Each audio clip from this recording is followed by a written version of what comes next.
Hello and welcome to another office. Oh no, I'm doing the wrong title. My name is Paul Shelley and welcome to the TheAstroHistorian. This is a channel dedicated to all things sci-fi and space lore, discussing sci-fi and space lore and discussing their impacts. Today we're going to be doing our lore tours of IAE 2953. This is a live stream, so it's not a pre-recorded video. I've been doing these every day, all week.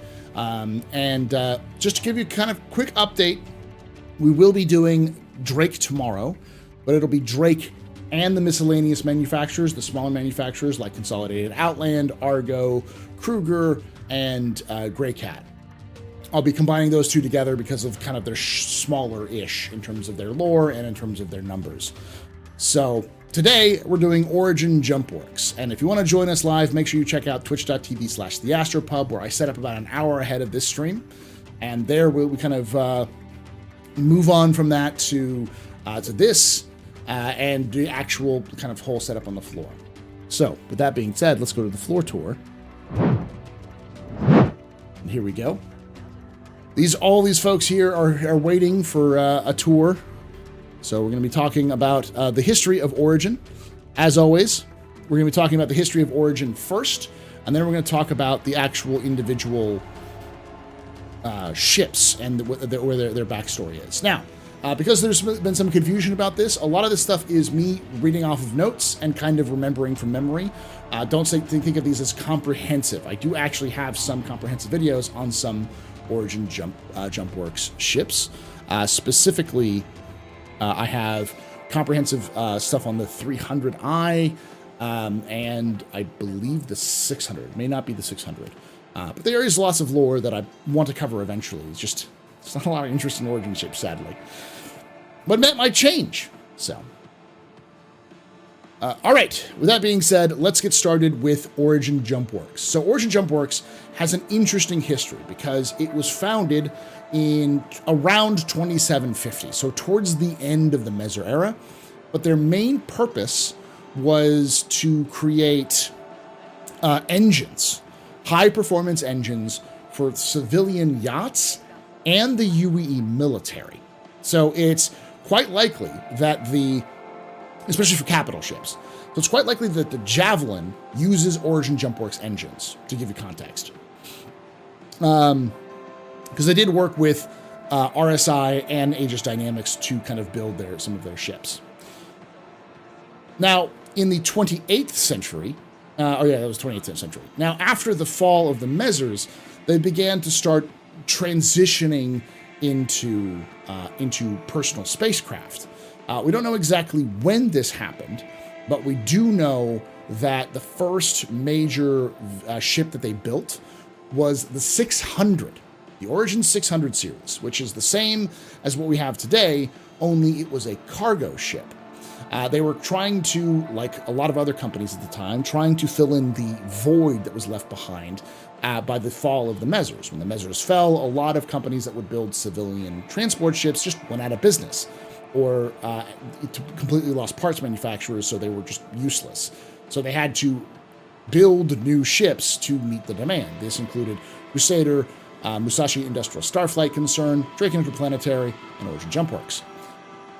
After the success in heavy commercial industry that Origin Jumpworks had, they began to pivot towards luxury markets, which is what a lot of their vehicles or their engines were used in the first place. And in 2899, towards the end of the 29th century, they had managed to create the 200 and 300 lines of spacecraft that did pretty well as personal spacecraft. They kind of challenged the whole mold of what was at the time considered personal spacecraft. And as a result, eventually, they started to move in a big, kind of flashy statement. In 2913, Jennifer Friskers, who's still the current CEO of Origin Jumpworks, said that Earth was no longer the future, and if you wanted to make money, you had to move to Terra. So she made a big, flamboyant statement of moving Origin Jumpworks headquarters from Cologne, Germany, which is why it's called Origin Jumpworks GmbH, it's a German company, to New Austin on Terra, where they where they still are. Where they've kind of been known as, New Austin's now kind of known as Origin Town, because it's where they make up most of the workers for New Austin now work for Origin in some way, shape, or form. And since then, they have done an absolute, huge job. They've kind of climbed the rankings of ship manufacturers, producing some very high-end racing ships as well as many yachts. And today, they're still pretty well known in the industry for challenging a lot of, especially with their 300 and 100 series, that sort of starter market. With that being said, let's move over to the actual ships. We'll start over with the first ship ever made by Origin, the 600.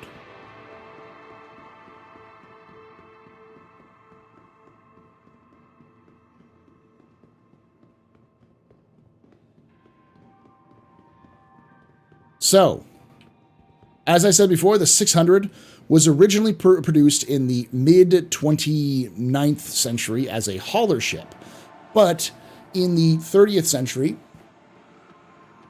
they decided that they were going to overhaul their line. So instead of calling it the 600, they eventually called it the 600i.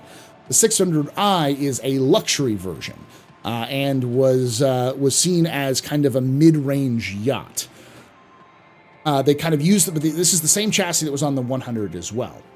It was put into full-scale production in 2947, and it's been a pretty popular ship ever since. There are two versions of it. There's the Touring and the Explorer version. This right here is the Touring version.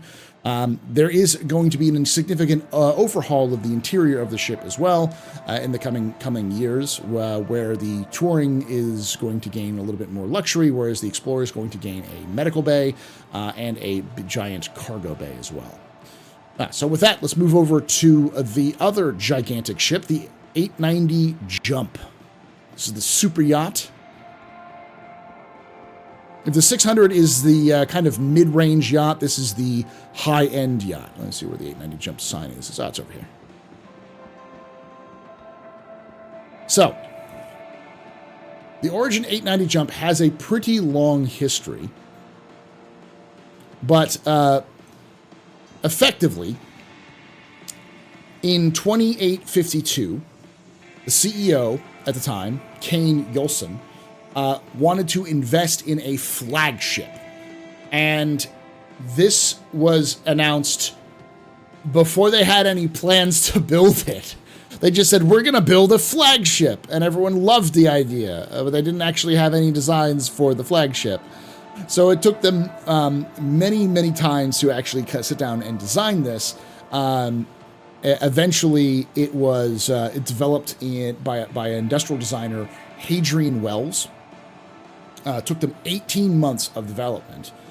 And while it launched in 2857, Origin's it was first showed off as in a year before that, 2856 or 2855, and it was rumored that this would crash the entirety of Origin stock. They called it the Origin 890 blunder,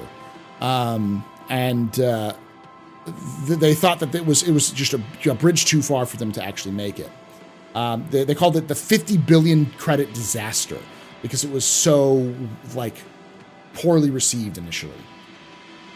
But on March 2857, they had a special event in Earth's orbit, and they unveiled the production prototype because there had been a lot of rumors about how badly everything had been going. And once it was revealed, it was an immediate hit, and actually, the official launch was in 2858, and it catapulted the ship into new heights. And shortly after that, after they kind of been updating the Jump ever since, they actually decided that they were going to pair the ship with a special snubcraft, which we know is the 85X. But that's actually that ship is actually part of a different program that also developed the M50, which we'll go over here in a bit. So let's move over here to the Origin 100 series. So while the 890 and the 600 were huge hits, Origin wanted to try to break into the starter market, so they began to develop a starter ship.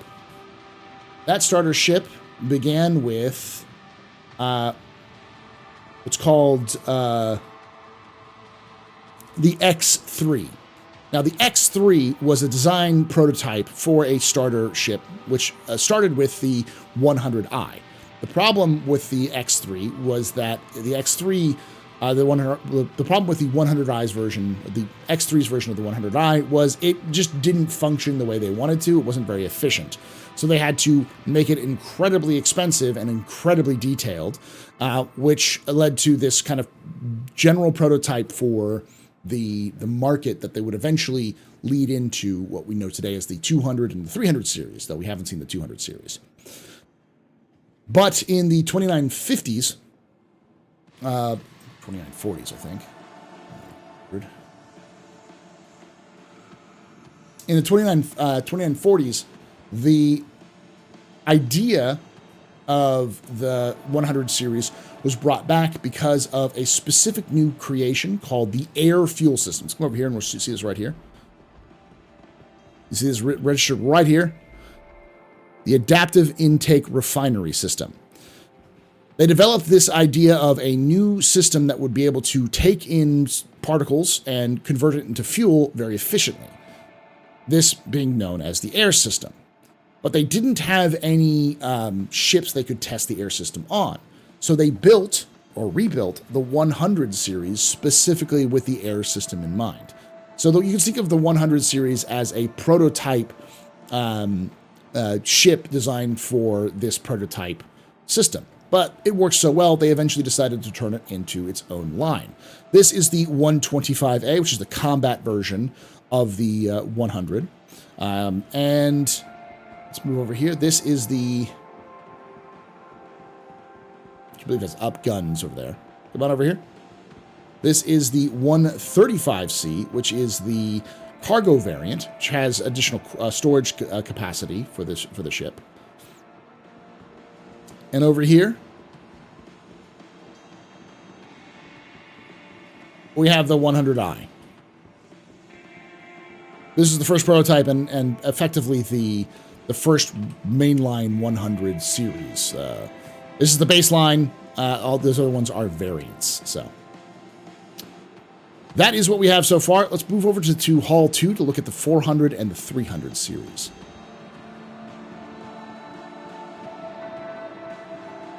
Now, to cut off some other questions, the 200 series does exist in lore. It's known as a observation craft, but we don't know what that actually means.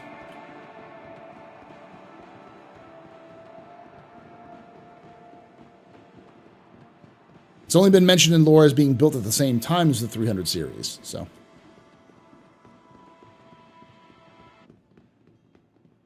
All right. So in 2889, after the success of the X3, which was done by the Lang brothers, Andres and Otto Lang, each of them decided to break up into create their own teams to create their own versions of the X3 program. Let's move over here to this side, because this is where the standard is. I think I might stay here a bit longer. I haven't seen everything yet.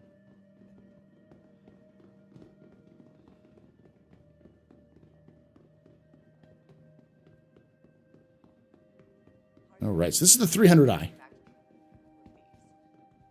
impressive.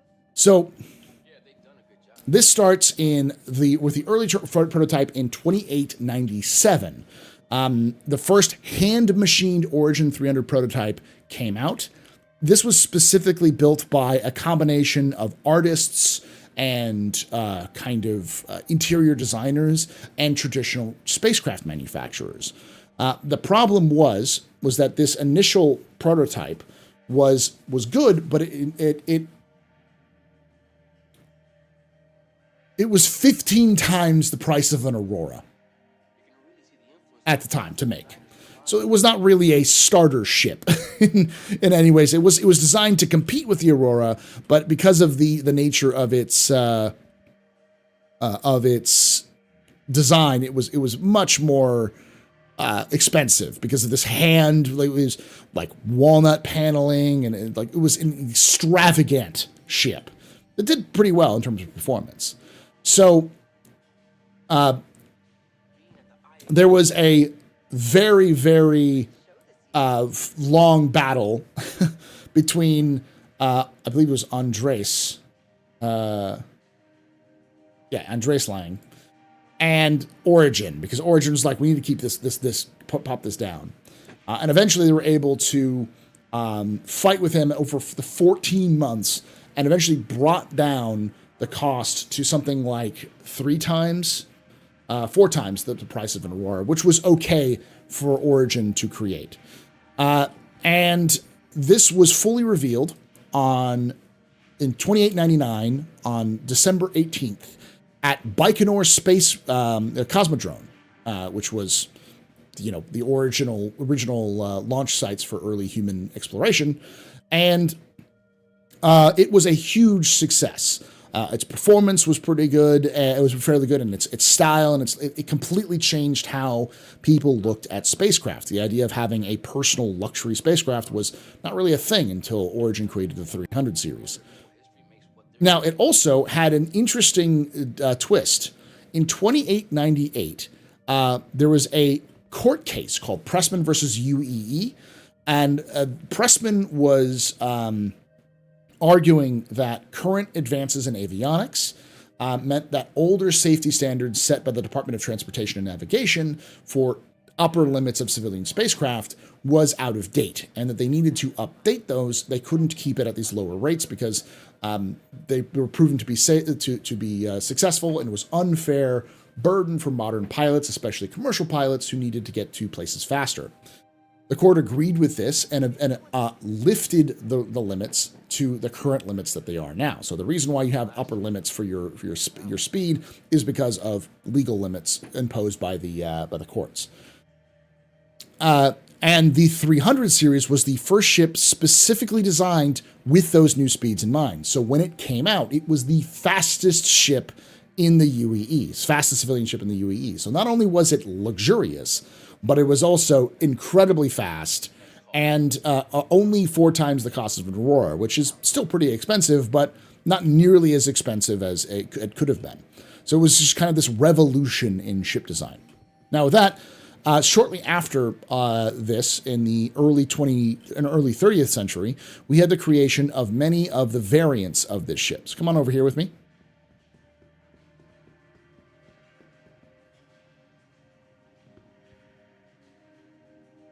It might be 30K.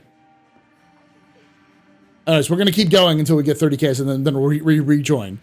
This is the 315P. The 315P was the first ship to be created specifically, or first variant to be created, and it was designed not by Lang himself, because he wanted to do something more extravagant, and eventually this was became a big hit for explorers, but mostly for prospectors. You see, the reason why it became a hit with the prospectors is this front. Let me wrench it real quick. Anyways, this front tractor beam was used to help unload. To help unload cargo from miners and then transport it back to locations, miners and salvagers. So this became a big kind of accompanying ship for the for industrial workers. And though it was a little more expensive, it was one of the few ships that could do what it could do at its price, including quantum jump and do jump point jumps as well. So I believe it's 2914, though I don't know the exact date for that. It's around the mid-29th century. All right, with that, let's move over to the last 2 variants. With the 325A. Until the server goes down, we'll keep going.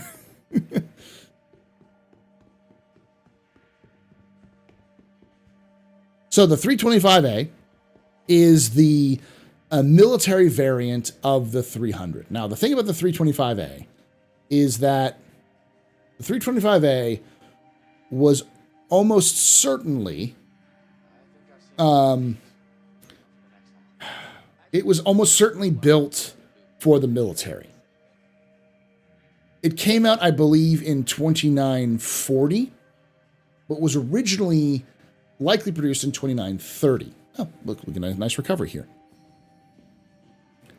We don't know why it was produced in 2930 originally, and why the Origin Jumpworks would have worked with the military. The military would work with Origin Jumpworks. We don't know what purpose for this ship, what the purpose of this ship's development was, because it's classified and it's not been released. But we do know that they were allowed to release a civilian version of this ship in 2940.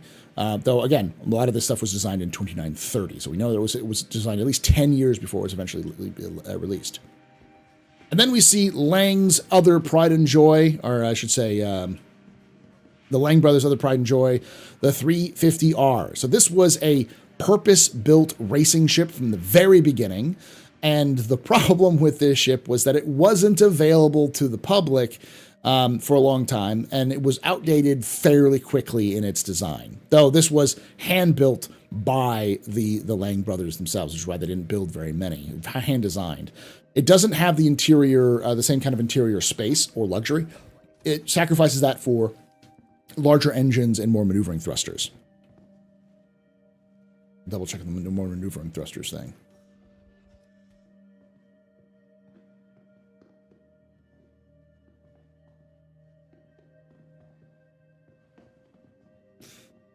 This is supposed to be 2903 is when this was built.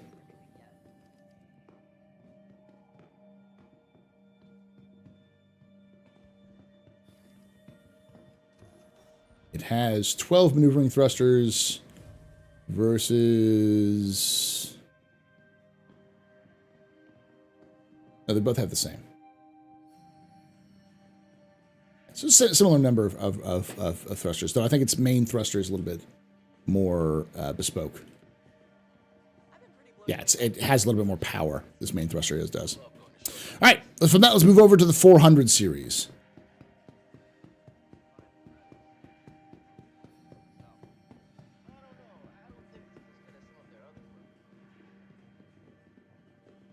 So the 400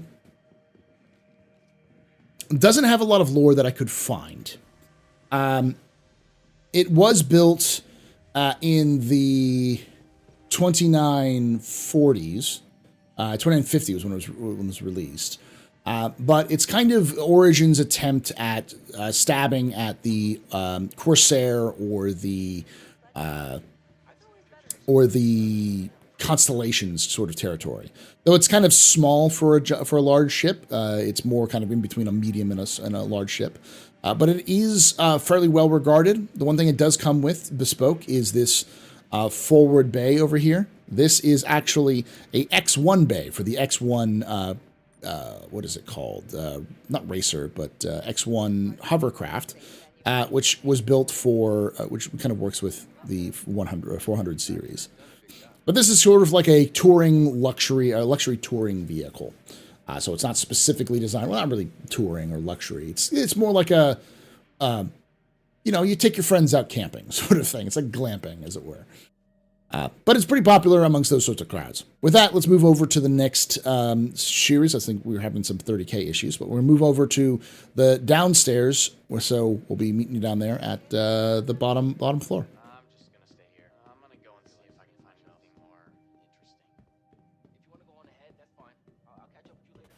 Where's my X1? The audacity. Let's go. Let's go.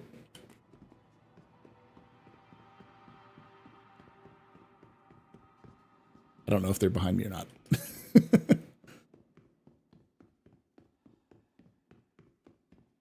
Server's having some strokes.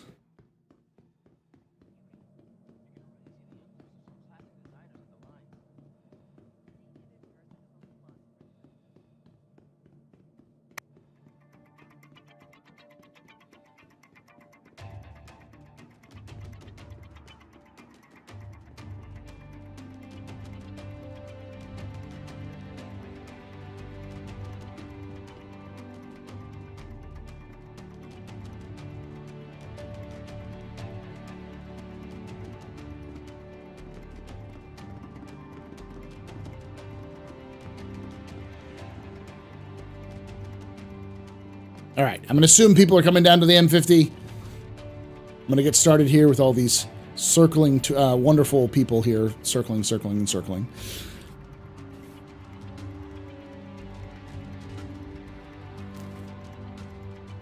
So, Alberto Vara, the same designer behind I believe the 315P.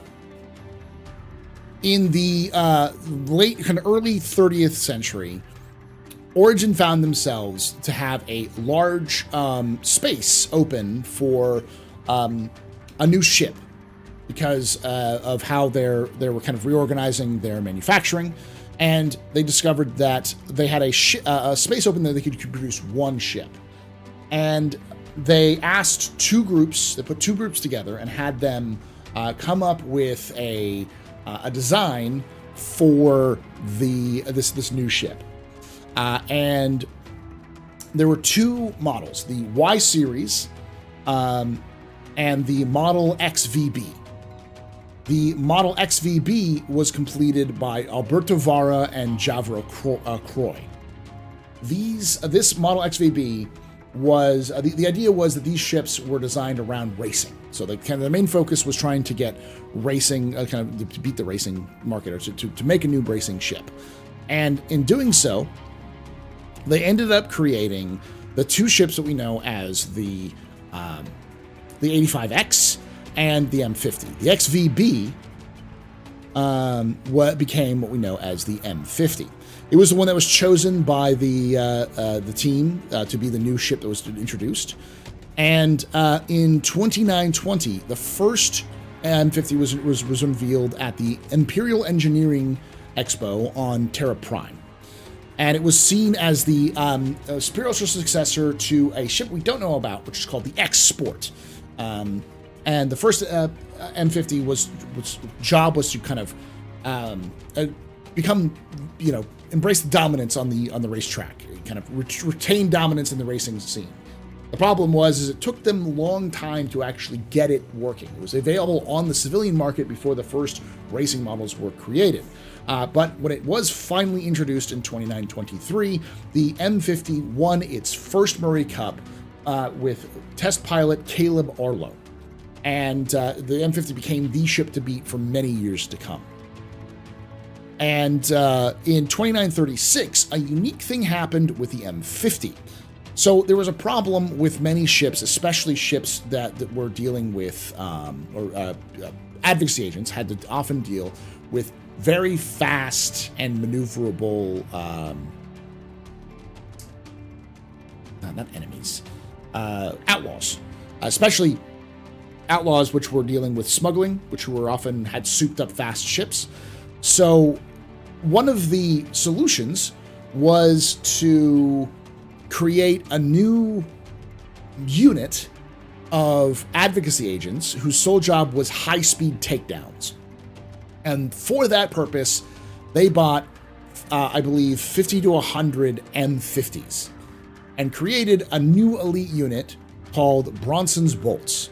Bronson was the name of the advocacy agent, I believe, who possibly died. I can't remember exactly if he died or if he was the leader of this group, but I believe he was involved in the famous, there's a famous kind of chase called Keller's Run, which kind of caused them to rethink using Avengers as their main kind of pursuit craft.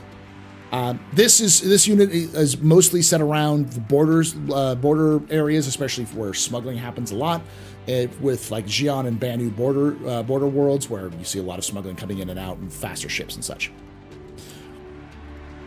And in 2938, they bought, is when they actually kind of started off with this, though.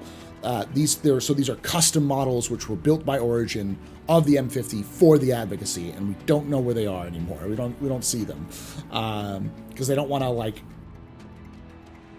no one wants to try to destroy them or get access to them. But there are these bespoke, specific versions of the M50. Now with that, let's move over here. By the way, those details of what Bronson's bolts and such still remains classified for the M50. We only know a handful of things about them. They still exist. This is the 85X. So this is what was known as the Y series of ships, and the Y series specifically was the loser series in that competition. But that's the reason why the 85X and the M50 are so similar. But in 2945, when the 890 Jump was kind of getting a new version, they decided to add a snubcraft, and they brought back the 85X from that design, the Y series, and it became the 85X, and kind of retooled to be a kind of a touring ship. So it's only been around for about less than 10 years now. All right, hopefully we'll continue on. We're going to go into the display areas, and we're going to kind of look at some of the future ships to come by. Looks like the server is coming back. Join me over here and the kind of newer options over here.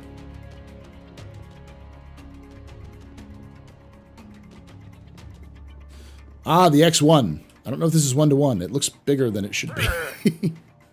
All right, we're come on for the X1. I'll say X1, and it'll get all of the anger to like focus towards me. So. Here's my X1. So the X1 was designed by Alberto Vara, the same person who designed the M50.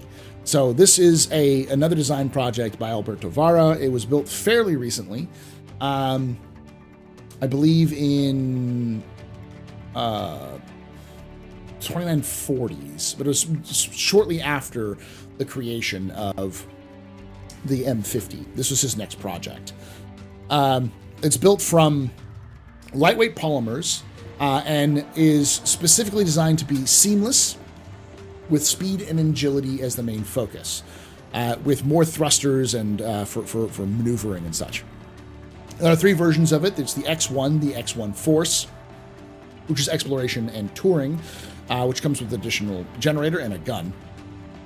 And the X1 Velocity, which has focused on racing and discards the weapon slot for more speed.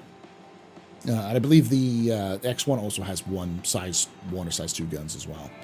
We'll check. Size 1, so one size 1. Well, let's move on to the other Origin ship that's yet to come out. The G12. This has even less lore on it.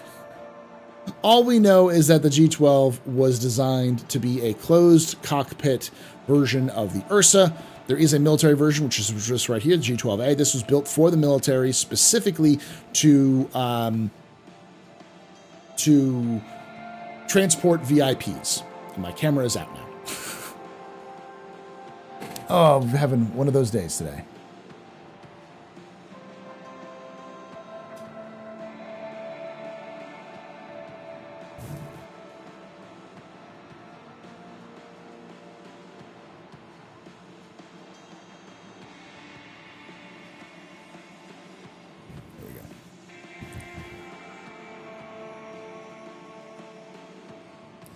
So, this is the G12A. There's also the G12R, which is a racing version, and the G12, which is just kind of a touring vehicle. The only one that really has a weapon is the G12, which has 2 size 1 repeaters.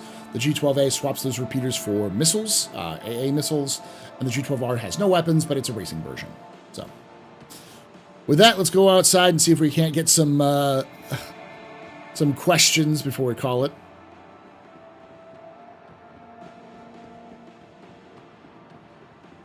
I'll be over here in the middle, at the bottom. So thank you for joining us. If you did enjoy this with Star Citizen's problems notwithstanding, make sure to check us out at twitch.tv/TheAstroPub, youtube.com/TheAstroHistorian. We'll be doing this every day throughout the week, I think up till Saturday, where we start at 1 p.m. Central, 2 p.m. Eastern for the Twitch stream, and then we start the actual YouTube stream at 2 p.m. Central, 3 p.m. Eastern. I'd love to have you join us. Come join us down live on the floor, hopefully if the servers are working. But until then, if you have any questions, let me know in chat or let me know in live if you have any questions about any of the lore behind Origin. Question, where's my X1? Not a clue. Apparently it's coming out in 3.22, but we'll see. Question, why is it that only racing variants of the ships seem to have no weapons? There are some like the MPUV isn't a racing variant, doesn't have weapon. But, I don't know, just, they don't need weapons when you're racing, generally speaking.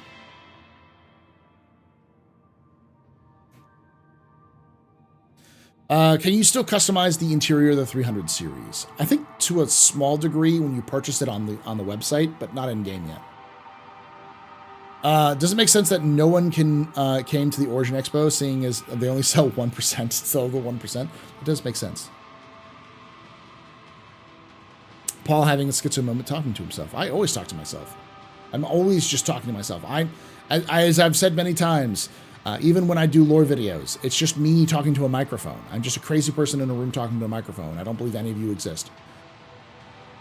What would be a good Origin ship for the beginner player of the game? The best beginning Origin ship is probably the 100, though I would always argue that the 315P is one of the best Origin ships for a beginner because you have more options. It gives you the most options out of any of the Origin ships. It's the only Origin ship with a tractor beam, as far as I know, and it's the only Origin ship that it's the smallest ship with a tractor beam. But you also have all the interior space that you would come with the 300. It also has 12 SCU of cargo, which makes it, I think, on par, if not more, than the Avenger Titan. It doesn't have nearly as many guns, but if you want to do more than just shoot things, it's pretty good. But you can't get a starter package with the 300 or the 315P, so you'd have to upgrade that.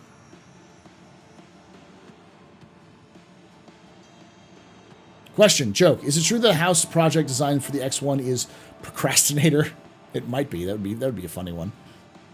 Question, do you think we will see an Explorer or another variant of the 890? Probably not, but it's hard to tell. What happened to the 600i military version? That's a good question. I think it's supposed to, the military has purchased several military, several 600i's for the military. The military has purchased several 600i's. I don't know what versions they were. They might be the Touring. I believe they're probably more the Explorer, but those are designed again for VIP transport.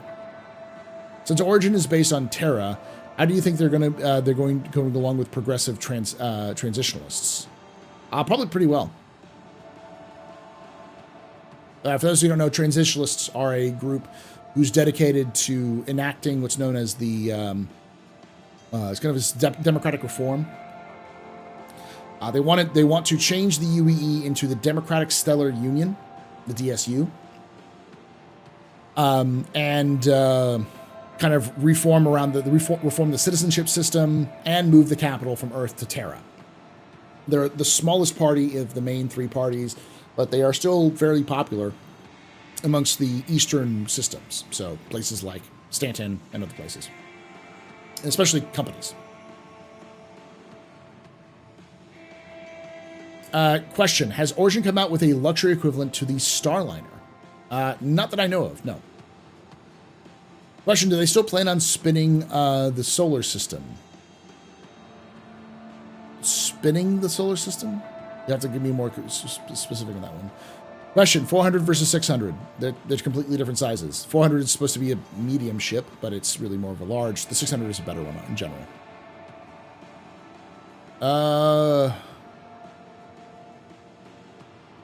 Do you know why the 300 series has no custom paints available in-game or at the pledge store? It does, but you have to have a specific, you have to buy the specific versions of the 300 series, like in their little custom shop. I don't know why they haven't made those available for the pledge store. Question, think we will ever see an 890 Jump interior rework? Probably at some point, but that's probably after the 600i's comes out. Question, does the 100 version of the air refuel system work in-game and save fuel? I believe it does do faster regen of your hydrogen, but it doesn't work with quantum.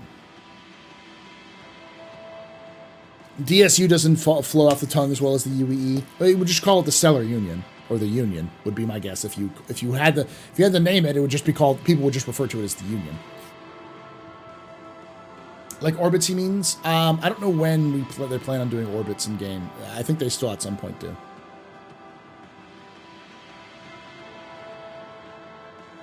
Question, when in lore is the last Origin ship built? We are now 2953. They still in business even? Yeah, the 100i was, or the 400i was built in 2950.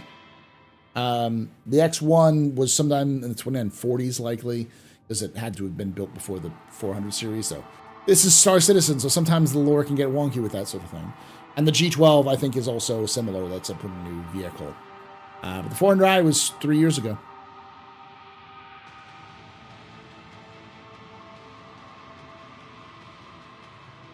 Yun, not the Union.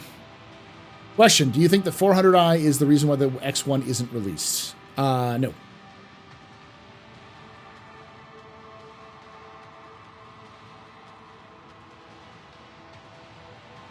Wouldn't it be logical to have Terra 1 based on Starliner for politicians? There is a Imperator 1, which exists. The Imperator 1 is a Genesis Starliner, though.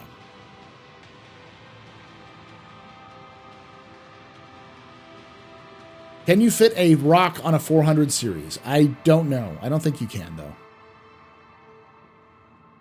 What are the models that will fit? I don't think many vehicle models can fit in the 400's bay. Maybe the Cyclone, although I'm not sure about that one. Maybe the Steve. Most of the vast majority of the wheeled vehicles can't fit inside the 400, though.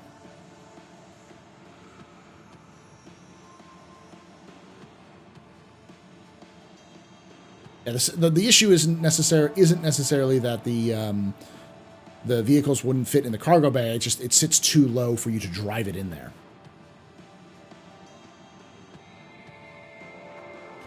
Is the Imperator 1 still in use? Last we heard, yes. The Imperator 1 was used by the Imperator to travel from system to system. It's a custom Genesis Starliner. 400i is a bit too low to fit, yes. Is the 400i the newest Origin ship vehicle released in lore? As far as we know, yes. But the G12 may be newer.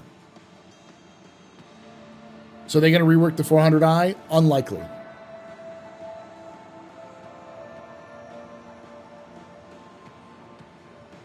How funny will it be if there's a bug with parking the 100i in the 400i's garage? The X1 in the 400i's garage?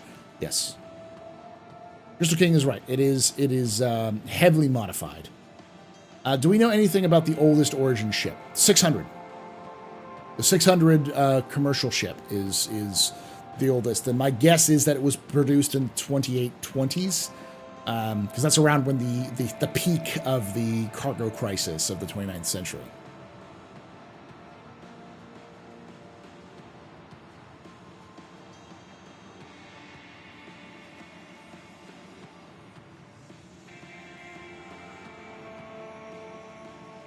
Apparently, they tried to extend the landing gear further to give it more clearance, but it caused more problems. Okay. Oh, looks like we got some people back. At least a handful. Thank you all for joining us. I'm going to be moving on to the question and answers, of course, in Discord on Twitch and in YouTube. So.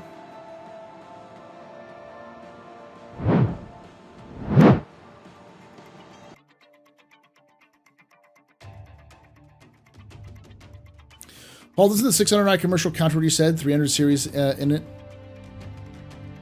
The 600i is different. So the 600i is not the same as the 600. The 600 and the 600i share the same exterior. The 600 was built back in the early 29th century, sometime before the 890. And the 600i is kind of a rework of it to make it a luxury ship. Because the original 600 was a cargo ship. Yeah.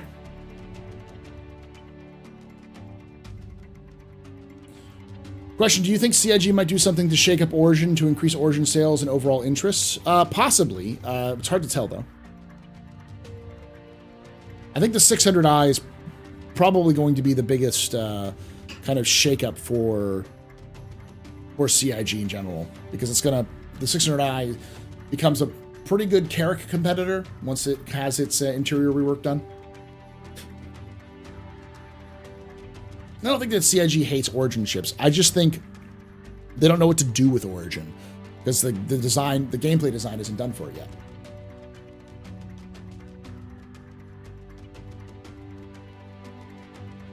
have to decrease the length again.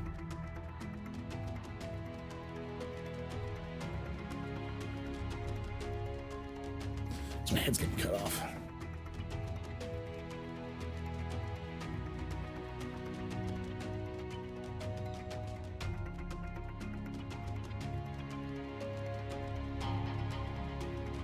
No chance for G12. It's like the size of an Ursa. I think it's smaller than an Ursa in terms of length, but its height is about the same. Question, do you think we will see 500i between a 400 and 600? If yes, what do you think you slash would you want it to be? Maybe. I'd like to see a 200i, see what that was. But it's hard to tell what a 500i would be, because 500i would mean like a large ship that's bigger than the 400 but smaller than the 600, which I don't know what that'd be. Maybe a medical ship?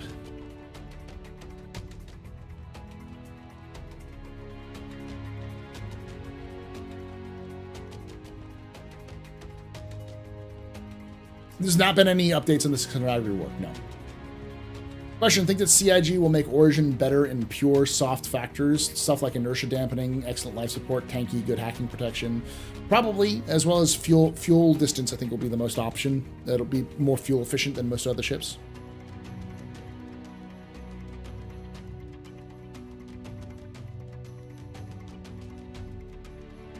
It's weird. What do you mean? Using other manufacturers for their ships?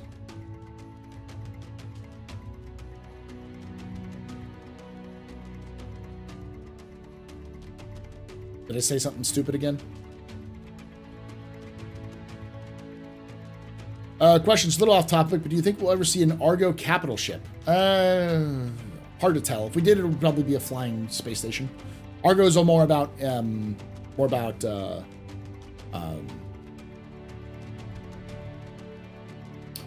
infrastructure. That's what this means, infrastructure. It's more about infrastructure support, so. It might be cargo, but it might be repair, refuel, recargo, kind of like a floating space station would be my guess. But again, that's kind of what the Kraken is, so. Industry, sort of, but infrastructure more specifically. Capsules, yes.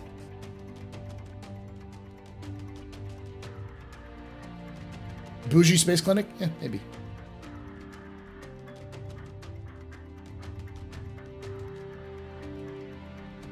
Question, does Origin have its own cargo shipping fleet like Crusader? And if so, do you think we would get to see the game at some point? Possibly. I mean, I think that's definitely somewhere that they could pivot with Origin ships to make them more useful. Is they did have a heavy industry division, which did have the 600 in it at one point. So the 500 could easily be kind of like a medium hauler to compete with the other medium haulers we have, like the C1, the Zeus. Is it the ES? No. I don't know. The other Zeus, the Zeus cargo version, and then the Freelancer Max. Easily.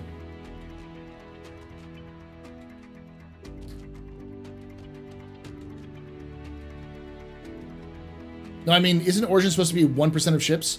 Or would they make the 400i cargo bay fit, so it fits a Drake Mule? I mean, kind of. Your Origin does make ships for the 1%, but they also make ships for the top 20%. They make ships like the 300 and 100 are designed to make you feel like the 1%, but they're not really. They're designed just to be a little bit more pricey, you know. The nouveau riche sort of thing would get a 300.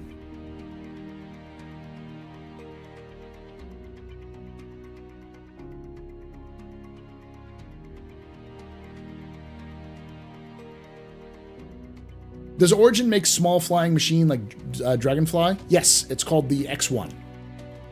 The X1 is going to be coming out at some point. It's very similar to the Dragonfly. The 600 was originally a cargo ship. Yeah, that's what I was referencing, is that they did have at one point heavy industry, which was focused on cargo, which was some of their first ships. And then they pivoted towards luxury because that was their original purchase. The original thing is they built engines for capital ships and luxury yachts. So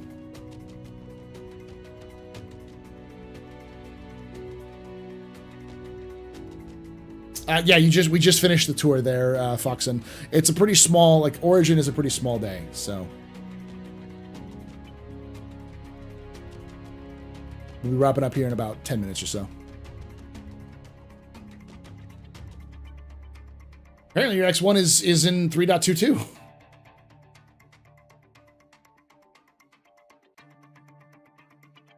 When that comes out, we don't know. Q4 is what CIG keeps saying. Would it be too crazy to think about a ship built by two manufacturers in a partnership, like Crusader and Origin building a ship? That's literally what the Starfarer Gemini is. It's built by a MISC and by Aegis. No, MISC really built it. They just told Aegis to stamp their stuff on it and and talk with the UAE military to get them to approve it. But yeah, it's not too unrealistic. That's kind of how the Retribution Super Dreadnought, how that was built. It was built by a combination of a bunch of different companies. I could see like RSI and Origin working together because they've worked together in the past, or Aegis and Origin working together. I would not be surprised to be.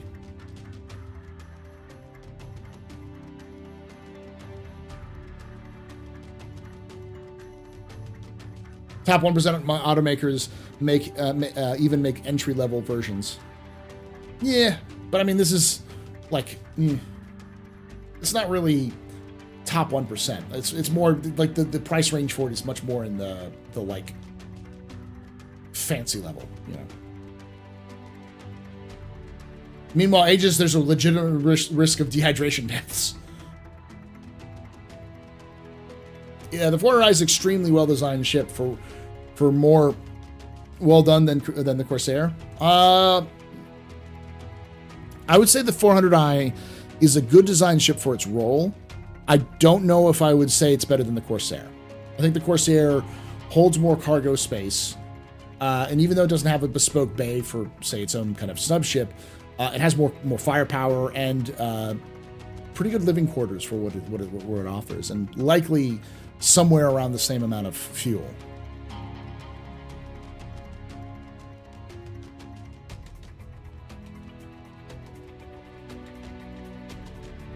Does the Rock fit in the 600? I believe it does. The Explorer is the one that has the cargo bay. RSI has the Phoenix, which is the only luxury ship we know about. Origin Crusader, small to medium ship. Yes, please. Who knows? I put entry level in quotes. Yeah, I know what you're talking about though. The budget version. Any new ship beats previously released ships. Look at my boy, the Gladiator. I love the Gladiator, but it needs a Mark II version. It needs the Hornet Mark II approval of it, or version of it. With the 600i rework, it will carry a tank. It will be able to carry a Nova. Yes. Question: which is better, MSR or Corsair, and why? I think Corsair is better designed than the MSR, but I think the MSR is faster. I would pick a Corsair over an MSR, unless I want speed and fuel usage. I think the MSR is much more efficient in terms of its fuel usage. It's got a bigger quantum tank, but I don't think it's nearly like the Corsair is a better gun boat. It has better guns that are used by the pilots. Also, more guns that can be used. And there goes my camera again because it's very, very hot in here. Hold on. So that might be it for me today. I've got about 5 more minutes. I'm going to turn it off and turn it back on again.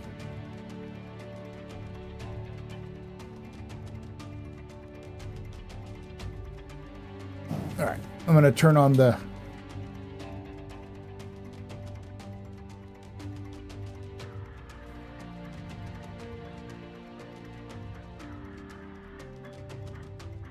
There we go.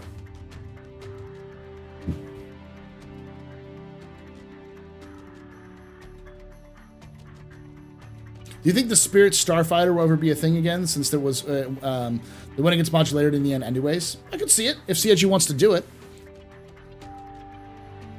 A more, like, combat versus the bomber version, though CIG tends to not like to do lore ships. They kind of somehow twisted the arms of the developers, of the ship designers, to create the Zeus. I still don't know how the fuck they did that. That's weird.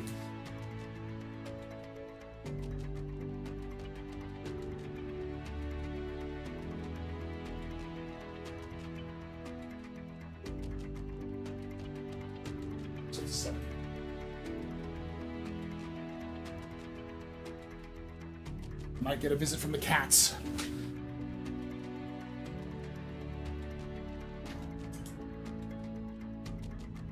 Hey, Jackie boy. For those who don't know, there was a original version of the Spirit, which was called the Starfighter. It's very loud. Attention, big boy. Ugh. Give me attention. Come on, buddy.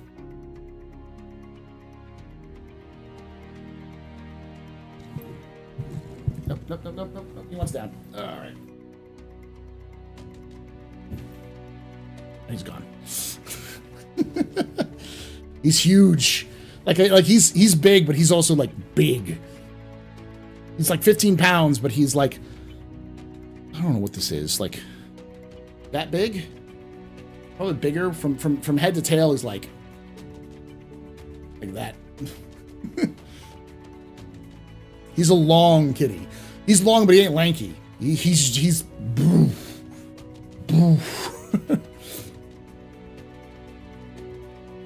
We think he's part Maine Coon, yeah. Back. I love you, buddy. He's back here again.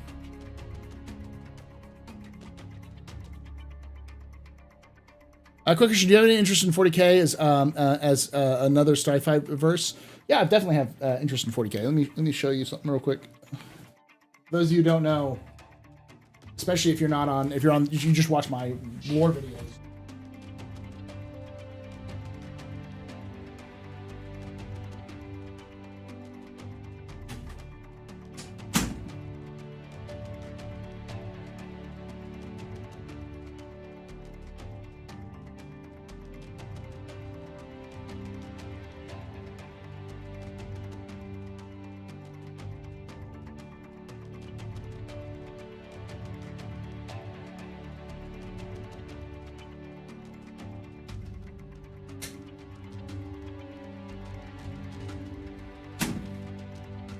Oh, for those who don't know, because this is, especially if you're a only my lore channel, I have more. I've just been starting to work on my Space Marines, but yeah, I've been a collector of Warhammer stuff. I did it when I was a kid, and I got back into it during the pandemic. So I'm definitely interested in doing 40K lore, but like, there's plenty of people who do really good 40K lore, so I'd only have to only get involved in it if I thought it was worth, if I could bring something that somebody else didn't bring. So.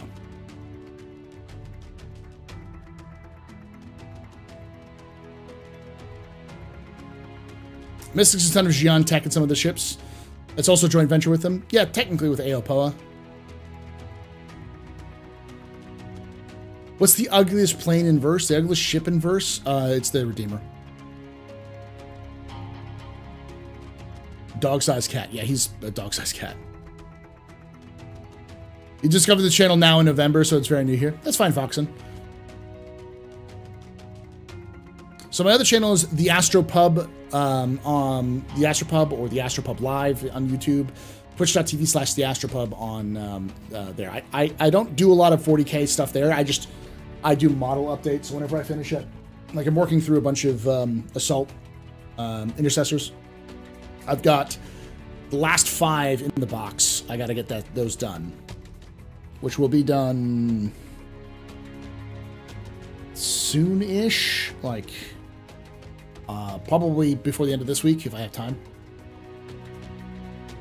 Then I got to work on. Ooh, I've got the Flame Primaris. I've got the Jump Primaris. I've got the Heavy Intercessors. I'm trying to get all of those done, but then I also have like so many. I have so many. I have way too many Space Marines. I've been focusing on my Imperial Guard and Orcs, so which are all mostly done. So. Done is when it's done. Yeah. Love to see a pirate or rough and ready version of the Origin ships. It'd be cool to see what you could do with them. I think the 315P is a fantastic pirate ship for like in group pirate work. But is there a reason why they don't show the 600 Explorer at IAE? I can't think of any other missing variant that isn't like the F8. I mean, yeah, there's a couple other ones. I believe there's a couple of variants which they don't show off on the floor for some of the other floors, but I couldn't remember which.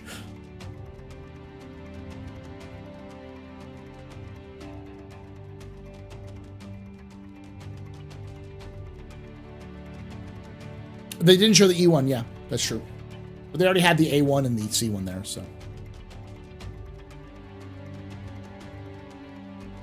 Like I said, correction, during the early part of the pandemic, since it's technically still ongoing. Yeah, true. When the early part of the pandemic started, so.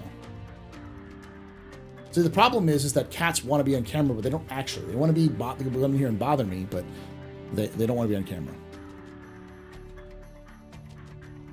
Yeah, the E1 is also not in the show. Yes, they actually, that's the other thing. There are miniature models for Star Citizen that are officially made by Star Citizen by a group known as JR Design and Fabrication.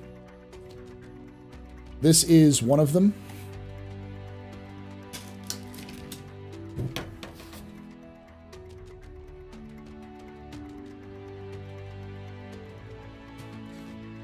I also have the Buccaneers in the same scale, and the Avenger in the same scale. They make a bunch of them. They make the Arrow, the Gladius. Oh, what else do they have? They have all of the Cutlass variants as well. So they got like the Cutlass. Blue, red, and black. They have the MSR. They have the what else is in there? The Carrack. So yeah, it's always cool. Question: how much bigger is the Reclaimer than the 890? Both seem really big. Significantly. I don't think the difference is more that the 890 is longer than the Reclaimer. The Reclaimer is just tall. It's just a very tall ship.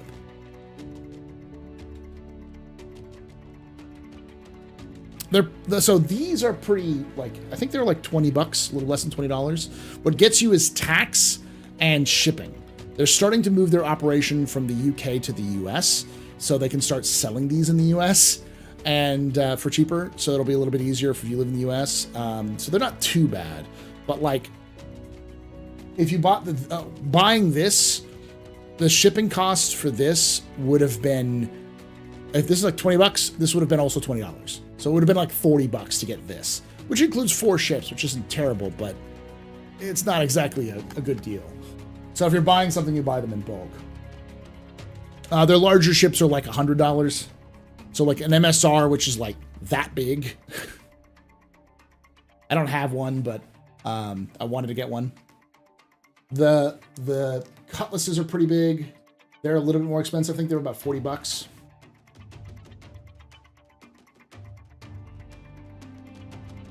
So like I'm gonna have to redo this one at some point.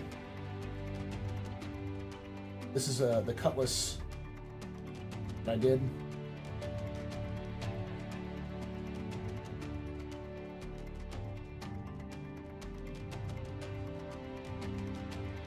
They also have larger versions of some of the ships. I don't remember which version of this, but this is like a bigger version of the Freelancer.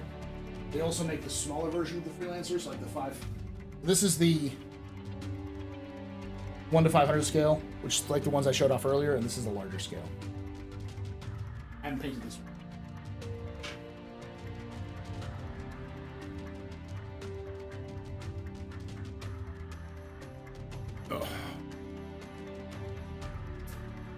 Yeah, it's not as good as I want it to be, though. They're resin kits. But they could come, all you gotta do is assemble them with super glue. Most of them are pretty much in one piece.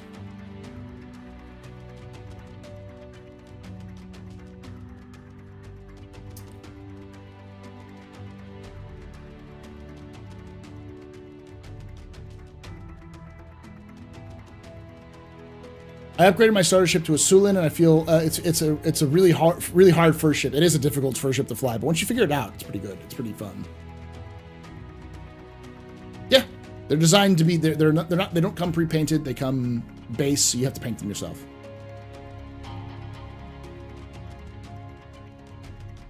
There's actually the max version of the bigger version that I have up there.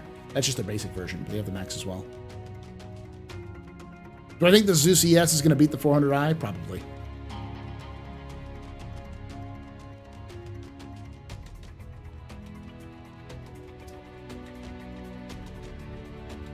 But those are those ones I showed off are a little bit more expensive. I think the Freelancer there was about $120 for the bigger one, and then for the smaller one, it's about $50 or $60. Thank you, Lynn Maria. The reason why I don't like it is not because it's badly done, it's just too dark. I wanted to make it a little bit lighter, so I need to, if I redid it, I'd make it a lighter purple so it's easier to see the details, because it kind of drowns out all the details.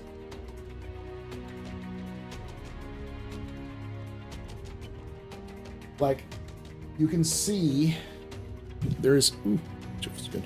With this model, I did purple on it, but you can see a lot of the details in the purple because I also did a lot of like edge highlighting. If I went back, I'd do a lot of the edge highlighting with that one as well. Make it stand out a little bit more, pop it a little bit more. All right, y'all. Been out for a little bit too longer than I was planning on. But thank you for watching. I'll be kind of wrapping it up here. I'll be back tomorrow with a longer version because we're going to be doing Drake and Consolidated Outland and Kruger and Argo and Grey Cat all in one sitting, which is technically 2 days. That way I'll catch up a little bit more, so I'll be back. So that way when we get to Thursday, I'll just be doing Anvil. So thank you again for watching. Make sure if you enjoyed this, hit that like button. Make sure you subscribe for more content and hit that bell icon for you to be notified when these happen. And if you're on Twitch, make sure you hit that follow button. Would love to see you come back. And like I say every time, Ex Historia ad Astra.